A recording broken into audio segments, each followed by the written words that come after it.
Hi, I'm Trinity Long, and this is my I Believe statement for Dr. Wood's class, and here I go. So understanding my own testimony and just like kind of thinking about it has definitely adapted as I've gotten to college and just kind of explored that and just had the privilege of coming to Baylor.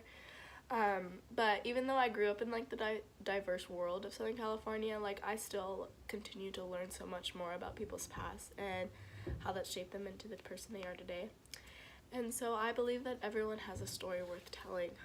The first time, tell a little bit story about me. The first time I realized I had an alcoholic father was around my sophomore year of high school. I didn't really know that was not a normal thing. And even with that little realization, I did and still continue to be desensitized to that fact in a way, and it's just hard for me to open up about those things, and it's just kind of a piece of who I am, so I don't think it's naturally weird, but it is for other people. And I actually maybe broke down and told someone about like my feelings and how my father's affected me to like maybe one person, and that one person was my best friend for 4 years, but when he ended our friendship, he kind of broke me in a lot of pieces because he knew every little thing about me.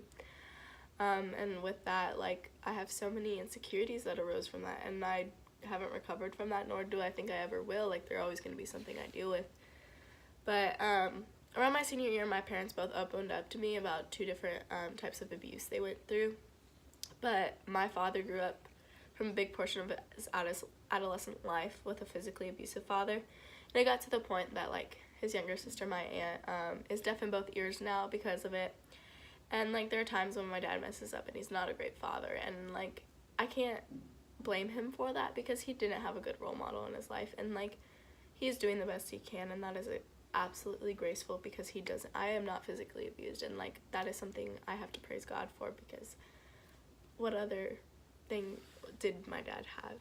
And then the day that I learned that my mom deals with her own PTSD was the day I started questioning how well I knew my parents.